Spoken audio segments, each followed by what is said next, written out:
नमस्कार दोस्तों, आप देख रहे हैं HW न्यूज और मेरा नाम है सोनू कनौजिया। दिल्ली में किसानों के विरोध प्रदर्शन का आज 7वां दिन है।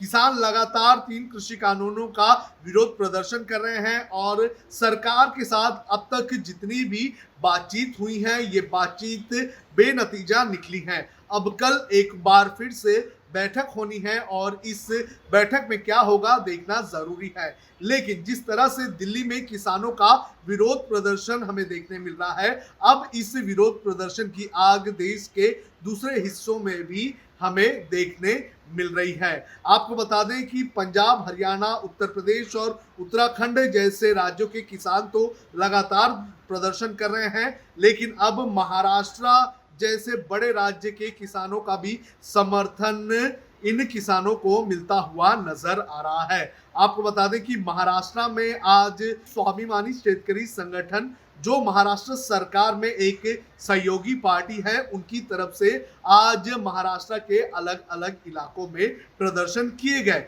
और इसके बाद उनके नेता ने ये कहा कि अगर किसानों की समस्याओं का समाधान जल्द नहीं निकाला गया तो महाराष्ट्र में केंद्रीय मंत्रियों को एंट्री नहीं दी जाएगी।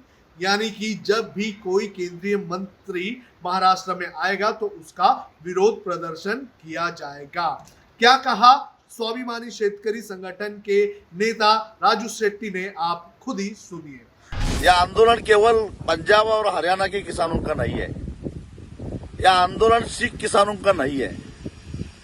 यह आंदोलन पूरे देश के किसानों का है। पंजाब और हरियाणा के किसान दिल्ली से नजदीक है, इसलिए ज्यादा संख्या से आए हैं। इसका मतलब यह नहीं कि सिर्फ पंजाब और हरियाणा के किसान आंदोलन करना चाहते हैं। केंद्र सरकार ने ये जो 3 कानून पारित करके पूरे देश के किसानों को अदानी और अंबानी का गुलाम बनाने की कोशिश की है, उसके खिलाफ ये आंदोलन है। इसलिए 1 दिसंबर को हमने पूरे महाराष्ट्र में 22 कलेक्टर ऑफिस के सामने प्रधानमंत्री का पुतला जलाकर महाराष्ट्र के किसानों का जो किसानों की जो नाराजगी है वो दिखाई है।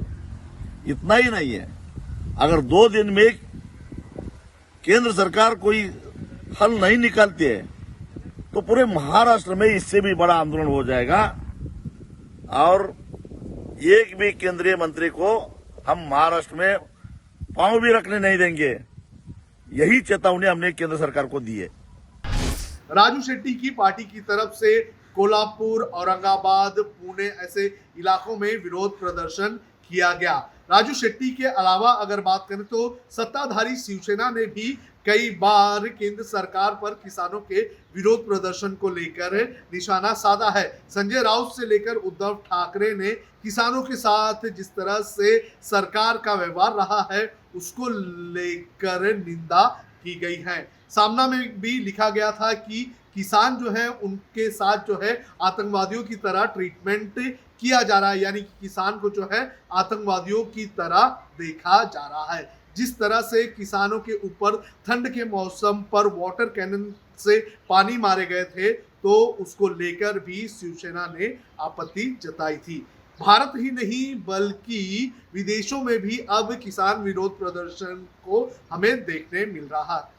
भारत में नहीं बल्कि दुनिया के दूसरे देशों में भी किसानों के इस विरोध प्रदर्शन के समर्थन में लोग आते हुए नजर आ रहे हैं। आपको बता दें कि यूके में जो इंडियन एम्बेसी है उसके बाहर जो लोग हैं उन्होंने धरना प्रदर्शन किया किसानों के इस प्रदर्शन को लेकर। किसानों का उधर भी समर्थन किया गया है। इसके अलावा जो कनाडा के प्राइम मिनिस्टर हैं उनका बयान भी हमने सुना था और दुनिया के जो दूसरे देश हैं वहां पर भी हम देख रहे हैं कि भारत के किसानों के समर्थन में लगातार आवाजें उठ रही हैं। तो इस तरह से लगातार जो किसानों का विरोध प्रदर्शन है ये और भी मजबूत होते जा रहा है। अब देखना जरूरी है कि सरकार किसानों को शांत करने के लिए आगे क्या करती है, कैसे इसका निपटारा करती है, क्योंकि कल जो बैठक हुई थी उस बैठक में जो ऑफर सरकार की तरफ से किसानों को दिया गया था उस ऑफर को किसानों ने ठुकरा दिया है। तो आज किसानों की एक बार फिर से बैठक होगी और उस बैठक में कल जो बैठक होने वाली है उसकी रणनीति तय की जाएगी।